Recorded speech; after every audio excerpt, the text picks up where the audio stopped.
മനുഷ്യനാണ് മൊയ്തീൻ ഷേഖ്. ഇരുമ്പല്ല, ഇരുവിന്റെ നാവല്ല. നമ്മളെ പോലത്തെ മനുഷ്യന് വിക്രാട്ട് ചെല്ലി നന്നാക്കിയിട്ട് അപ്പൊ ആള് അള്ളാനൊക്കെ അടുത്ത ആളായി. ഒരു പെണ്ണിന്റെ ഒരു കുട്ടിയേറ്റ് വന്ന്, പാപ്പ നിങ്ങളെ കോളേജിൽ എന്റെ കുട്ടിനെ ചേർക്കണം, ഒന്ന് നന്നാക്കി തരണം എന്റെ കുട്ടിനെ, ഇവിടെ ആക്കി പോയിക്കോന്ന് പറഞ്ഞു. ആക്കി പോയി. പിന്നെ ആ കുട്ടിനെ കാണാൻ മതി. കുറച്ച് ദിവസം കഴിഞ്ഞതിന് ശേഷം ഈ ഉമ്മ വന്ന് നോക്കിയപ്പോ കുട്ടി ആകെ മെലിഞ്ഞൊട്ടിയും മഞ്ഞ നിറയിക്കുന്ന ഭക്ഷണം കഴിക്കായിട്ട് അവർ കുട്ടിയെ കജിന് പത്തിരിപ്പൊട്ടുണ്ട് അതിന് തിന്നുകൊണ്ടിരിക്കുകയാണ്. പെണ്ണാണ് പൊട്ടിക്കരഞ്ഞി. പഠിച്ചോനെ എന്റെ കുട്ടിയുടെ അവസ്ഥ എന്താ, ഞാൻ എവിടെ കൊടുന്നാക്കിയത്? മൊയ്തീൻ ഷേഖിനെ കാണാൻ ചെന്ന് മൊബൈൽ റൂമിൽ നിൽക്കാണ്ട് കോയിറച്ചും പത്തിരി അടിച്ചുകൊണ്ടിരിക്കുന്നത്. എന്തൊരു കടുപ്പാൻ കടി ചെയ്തത്. എന്റെ കുട്ടിനെ നിങ്ങൾ കൊടുന്നാക്കിയിട്ട് അന്നം കൊടുത്തിക്കണങ്ങൾ. നിങ്ങളിപ്പോ നല്ല കോയിറച്ചും പത്തിരി അടിച്ചുകൊണ്ടിരിക്കുന്നത് പാടുണ്ടോ? ഇത് ഷറയില് പാടുണ്ടോ? എന്തൊക്കെ പാടും?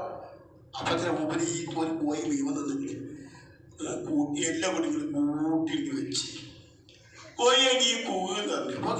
ഈ ബന്ധം അവിടെ തുവന് വന്ന് കൂടി അത് ഹയാത്തായി കൂക്കിയാണ്ട് വന്നു. പെണ്ണുങ്ങൾ ധരിച്ചിരിക്കാം. എൻ്റെ കുട്ടിക്ക് എന്നാണോ ഇങ്ങനെ ആക്കാൻ കഴിയുന്നത് അന്ന് കോയിറച്ചും പത്തിരി തിന്നാൻ പറ്റുള്ളൂ. അതുവരെ ഈ പത്തിരിപ്പട്ടയെ കൊടുക്കുള്ളൂ. എന്റെ വിഷയം അതല്ല. ബന്ധ കോയിന്റെ എല്ലിന്റെ കഷ്ടങ്ങളോട് കോയെ നീ കുകെന്ന് പറഞ്ഞപ്പോ കുകി പറഞ്ഞല്ലോ. എന്താ കാരണം? ദിക്റാണ്. ഈ ദിക്ർ ഇങ്ങനെ അധികരിപ്പിച്ചപ്പോ ആ ആളെ നാവ് അള്ളയായി. എന്റെ അടിമ സുന്നത്തായ കാര്യം കൊണ്ട് എന്നെ കൊള്ള അടുക്കും. അവൻ സംസാരിക്കുന്ന നാവ് ഞാനാവുന്നത് വരെ, അവൻ നടക്കുന്ന കാല് ഞാനാവുന്നത് വരെ, അവൻ പറയുന്ന വായി ഞാനാവുന്നത് വരെ, അവന്റെ എല്ലാം ഞാനാവുന്നത് വരെ. അള്ളാഹു ഖുദ്സിയായ ഹദീസിൽ അള്ളാഹ് പറയാണ്, നമ്മൾ നന്നാവണോ, നമ്മൾ നല്ല ചൊല്ലിപ്പറയണം. ദിക്ർ ചെല്ലാൻ അള്ളാഹ് ഞാൻ പറയില്ല, അള്ളാഹ് പറയാം. അന്നേരത്തെ നമ്മൾ നടക്കാൻ റമദാൻ ശരീഫ് വരുന്ന അണ്ണാക്കി തീരുമാനിച്ച എന്നും ഞാൻ അള്ളാഹു ആയിരം പറ്റും. കൽബിയായ അള്ളാഹു അവൻ ആയിരം പറ്റും. നമ്മൾ ഒറ്റയ്ക്ക് ഇരിക്കണോ? പള്ളിക്ക് നിൽക്കണോ? ഒറ്റയ്ക്ക് ഇരിക്കണോ? മരിക്കണ്ടേ? കബറിൽ ഒറ്റയ്ക്ക് കിടക്കണ്ടേ? ചെയ്യണം. അങ്ങനെ ഉറപ്പിക്കണ്ടേ? രസം സ്വറ പറയാനായിട്ട് ഇരിക്കരുത്. അതുകൊണ്ട് നമുക്ക് യാതൊരു കാര്യം സ്വാർത്ഥിക്കാൻ ചെയ്യരുത്. ആര് വന്നാലും ഉറച്ച് സംസാരിക്കും. അവനെ പണിയാണോ? ഇന്നൊക്കെ ആയി കിട്ടിയാലോ മരിക്കുമ്പോ നന്നായി മരിക്കാൻ. മയ്യത്ത് കൊണ്ടുപോകുമ്പോ എല്ലാരും കാര്യം മക്കള് പൊട്ടിക്കരിയാണ്. ഭാര്യ പൊട്ടിഞ്ഞിക്കാരാണോ ഭാര്യ? മക്കൾ ഇനി വാപ്പാ പോയല്ലോ. അപ്പൊ നമ്മൾ ചിരിച്ചുകൊണ്ടാണ് എന്റെ കബർക്ക് പോകുന്നത്. വൈദ്യുതി കൊണ്ട് കത്തിമൂനി ജനങ്ങളെ എന്നെ മുന്തിക്കൂ, കത്തിമൂനി മുന്തിക്കൂ, കബറിന് വേണ്ടേക്കെടുത്തു. അല്ലാതെ ദിക്റില്ല ഉണ്ടാവും. അള്ളാഹു തൗഫീഖ് ചെയ്യട്ടെ, അള്ളാഹ് തൗഫീഖ് ചെയ്യട്ടെ, അള്ളാഹു തൗഫീഖ് ചെയ്യട്ടെ.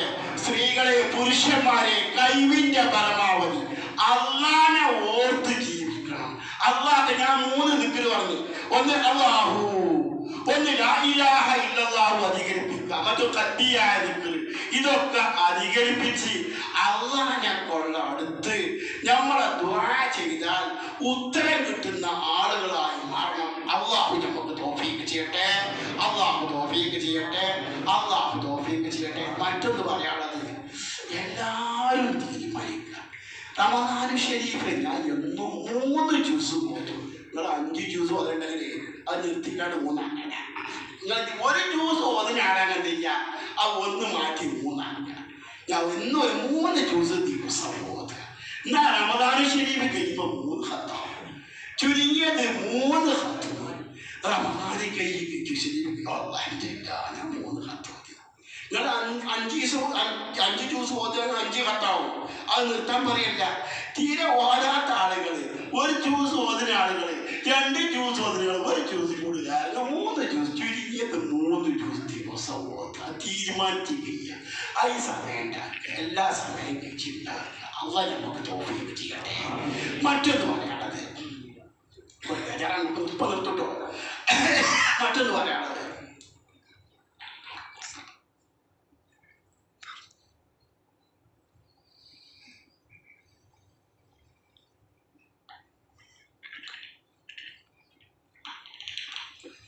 എല്ലാവരും രാത്രി തഹജ്ജുദ് കേൾക്കണം. എന്നും തഹജ്ജുദ് റമദാൻ ശരീഫിൽ എല്ലാവരും ധൈര്യമാണ് കേൾക്കും. റമദാൻ ഇപ്പം അത്താഴത്തിന് വിളിച്ചപ്പോൾ തെയ്യവും എല്ലാവരും തഹജ്ജുദ് കേൾച്ചു. അതല്ല, റമദാനിലും റമദാൻ മാസം അല്ലാത്ത മാസത്തിലും എല്ലാവരും എഴുന്നേറ്റ് തഹജ്ജുദ് നിസ്കരിക്കും. തഹജ്ജുദ് പതിവാക്കണം. തഹജ്ജുദ് എന്ന് നിസ്കരിച്ചാൽ ഈമാനോട് കൂടി മരിക്കും. മരിക്കുമ്പോൾ ഈമാനോട് കൂടി മരിക്കും. എന്താ കാരണം? നിങ്ങൾ തഹജ്ജുദ് നിസ്കരിക്കട്ടെങ്കിൽ നിങ്ങൾ അത് ഭാര്യ കാണാനില്ല, മക്കള് കാണാനില്ല, സുഹൃത്തുക്കൾ കാണാനില്ല, അവരൊക്കെ എടുത്ത് തുറക്കാണ്. അവരൊക്കെ കെടുത്ത് തുറക്കുകയാണ്. നിങ്ങൾ അള്ളാനെ പേടിച്ചിന്റെ പേരായി നിസ്കരിക്കുന്നത്. അപ്പൊ അള്ളാനെ പേടിച്ചിന്റെ അടയാളാണ് നിങ്ങൾ തഹജ്ജുദ് നിസ്കാരം. എന്നും പതിവാക്കുക. രാത്രി ഇശാ നിസ്കരിച്ച് പെരി പോകാം. വീട്ടിൽ പോയിട്ട് എന്ത് ചെയ്യാം? വേഗം തബാറക സൂറത്ത് ഓതുക, ഇദാ വഖഅത്തി ഓതുക, അൽഫ് ലാം മീം സജദ ഓതുക, ഒരു യാസീൻ ഓതുക. എന്നും പതിവാക്കുക. വേഗം ഭക്ഷണം കഴിക്കുക, വേഗം കിടക്കുക, വേഗം കിടക്കുക. ഇപ്പോഴെന്ത് ചെയ്യുക? 4:30 എണിച്ച് നിൽക്കുക. 4:30 എണിച്ചാൽ 1 മണിക്കൂർ കൊണ്ട് പിന്നെ കൊടുക്കാൻ കുടിക്കേണ്ടവർക്ക് കുടിക്കുക, കക്കൂസ് പോവുക ഒക്കെ വന്ന് കഴിഞ്ഞ് റാഹത്തോടു കൂടി ആക്കത്തിൽ ഒരു 4 റക്അത്ത് എന്നും നിസ്കരിക്കുക. 4 റക്അത്ത് കൂട്ടി നിസ്കരിക്കുക. 2 റക്അത്ത് നിസ്കരിച്ച് സലാം പോട്ടെ, പിന്നെ തഹജ്ജുദ് നിസ്കാരത്തിന് ശഫീഈ മദ്ഹബിൽ എത്ര നിസ്കരിക്കും? ഒരു ഉറക്കം ഉറങ്ങിയതിന് ശേഷം എത്ര നിസ്കരിക്കുക? ജമാഅത്ത് സുന്നത്തില്ല. ഹനഫി മദ്ഹബിൽ ഒരു ഉറക്കം ഉറങ്ങിയതിന് ശേഷം നിസ്കാരമാണ്. അതിക്ക് ചെയ്യുക ജമാഅത്ത് സുന്നത്തോട് 12 റക്അത്ത്. നമുക്ക് റക്അത്തിന് എണ്ണല്ല, ജമാഅത്ത് സുന്നത്തില്ല. എത്ര നിസ്കരിക്കുക? ചെയ്യൽ 2 റക്അത്ത്. അപ്പൊ ദയവായി 4 റക്അത്ത് എന്നും പതിവാക്കുക. ആ നിസ്കാരം കഴിഞ്ഞതിന് ശേഷം അള്ളാഹുവോട് ചോദിക്കുക, ദീർഘായുസ്സും ആഫിയത്തും തരണം പഠിച്ചോ, മരിക്കോളം പരിപൂർണ്ണ ഈമാനോട് കൂടി ജീവിക്കാൻ തൗഫീഖ് ചെയ്യണം പഠിച്ചോ. ഞാൻ മരിക്കുമ്പോൾ പരിപൂർണ്ണ ഈമാനോട് കൂടി ലാ ഇലാഹ ഇല്ലല്ലാഹ് ഉറക്കെ ചൊല്ലി മരിക്കാൻ എനിക്ക് നീ തൗഫീഖ് ചെയ്യണം പഠിച്ചോ. ഈമാനോട് കൂടി ഉറക്കനെ ദിക്ർ ചൊല്ലി മരിക്കാൻ എനിക്ക് നീ തൗഫീഖ് ചെയ്യണം പഠിച്ചോ. ഈമാനോട് കൂടി ഉറക്കനെ ദിക്ർ ചൊല്ലി സ്വർഗം കണ്ട് മരിക്കാൻ എനിക്ക് നീ തൗഫീഖ് ചെയ്യണം പഠിച്ചോനെ എന്ന് ചുരുങ്ങിയത് 3 വട്ടം ആവർത്തിച്ചാണ്. പിന്നെ മക്കൾക്ക് വേണ്ടി പിന്നെ കേൾക്കുക, ഭാര്യക്ക് വേണ്ടി, സുഹൃത്തുക്കൾക്ക് വേണ്ടി, കുടുംബത്തിന് വേണ്ടി, പിന്നെ അവനാന്റെ കാര്യം ആദ്യം എന്നും പതിവാക്കിയാൽ ഇൻഷാ അല്ലാഹ് മോമിനായി മരിക്കും. ബഹുമാനപ്പെട്ട സുഫിയാൻ സൗരി റളിയല്ലാഹു അൻഹു മഹാപണ്ഡിതൻ. ഉസ്താദിനോട് ചോദിച്ചു നോക്കി, വലിയ പണ്ഡിതൻ. സഹീഹുൽ ബുഖാരി അനേകം ഹദീസുകൾ സുഫിയാന്റെ ഹദീസുണ്ട്. സുഫിയാന ഹദീസ് കാണാം. ആ സുഫിയാൻ ആരാണ്? സുഫിയാൻ സൗരി റളിയല്ലാഹു അൻഹു. 60 ഉസ്താദന്മാരുടെ മൂപ്പർക്ക് ഹദീസ് റിപ്പോർട്ട്, 60 മഹാന്മാർക്കൊക്കെ ഹദീസ് റിപ്പോർട്ട് ചെയ്തിട്ടുണ്ട്. അങ്ങനത്തെ വലിയ ഒരു മഹാപണ്ഡിതൻ, മുഫ്തിയാണ്, ഖാദിയാണ്, നാട്ടിലെ എല്ലാമാണ്. അത്രത്തെ ഈ സുഫിയാൻ സൗരി റളിയല്ലാഹു അൻഹു മഹാപണ്ഡിതൻ. ഏത് സമയത്തും റബ്ബേ രക്ഷപ്പെടുത്തി, റബ്ബേ തോടിന് കാറ്റുടിച്ച കപ്പലിൽ കയറിയ ആളായില്ല, റബ്ബേ രക്ഷപ്പെടുത്തി, റബ്ബേ രക്ഷപ്പെടുത്തി, എപ്പോഴും അതേ നിൽക്കുന്നു. ഏതെങ്കിലും രോഗിയൊക്കെ സ്നേഹിതന്മാർക്ക് രോഗം ഉണ്ടെന്ന് കേട്ടാൽ രോഗം കാണാൻ വേണ്ടി പോകും. അപ്പൊ സക്കറാത്ത നിൽക്കുക, താളിന്റെ മൈലാണ് പോയി. റബ്ബേ ഇങ്ങനത്തെ ഒരു അവസ്ഥ എനിക്കും വരുമല്ലോ കഴിഞ്ഞു. ഈ മനുഷ്യൻ പിന്നെ ഒരു 5 ദിവസത്തിന്റെ ഭക്ഷണം കഴിക്കൂല, ശരിയായ ഭക്ഷണം കഴിക്കൂല, ഫത്വ കൊടുക്കൂല. അങ്ങനെ പിന്നെ ആ 5 ദിവസം കഴിഞ്ഞിട്ട് പിന്നെ ഭക്ഷണം ശരിക്കും കഴിക്കൂല. ഈ ചിന്ത പോയതിന് ശേഷം എന്താവട്ടെ ആ മൂപ്പര് വഫാത്തായി. 3 ദിവസം കഴിഞ്ഞതിന് ശേഷം ഒരു പ്രധാന ശിഷ്യൻ സ്വപ്നം കണ്ടു.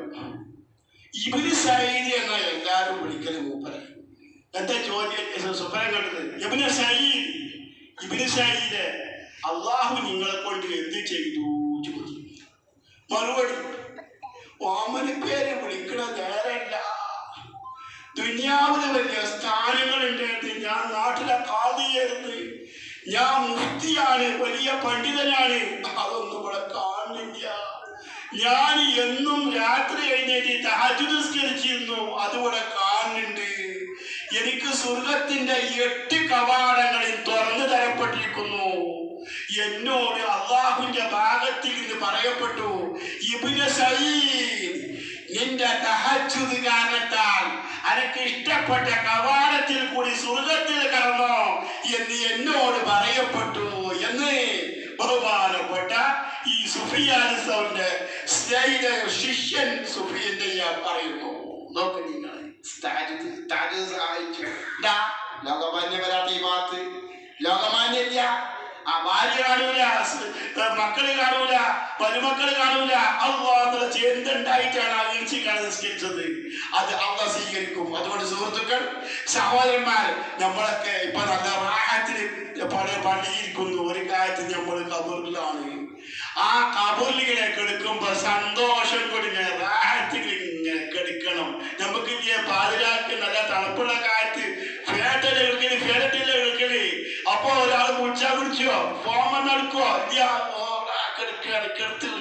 കിടക്കേന്ന് അക്കെടുത്താണ് ഇവിടെ കബറിൽ കിടക്കുക. കുറച്ചുപോലെ ഈ കിടക്കിൽ ഞാൻ കിടക്കുക, ഒരു കുഴപ്പമുണ്ടാവില്ല. ആ കിടക്കിൽ ഒരു കുഴപ്പമുണ്ടാവില്ല. റാഹത്തിൽ ഇങ്ങനെ കിടക്കണം. അല്ല ഈ പറഞ്ഞമായി താജസ്കരിക്കുക, ഞാൻ പറഞ്ഞമായി ദിക്റില്ല, 5 വക്ത് ഖദാക്കാതിരിക്കുക. ആ നിലക്ക് ആയിക്കഴിഞ്ഞാൽ നമ്മക്ക് സന്തോഷത്തോടു കൂടി റാഹത്തോടു കൂടി കബറിൽ കിടക്കാൻ സാധിക്കും. അല്ലാഹു തൗഫീഖ് ചെയ്യട്ടെ.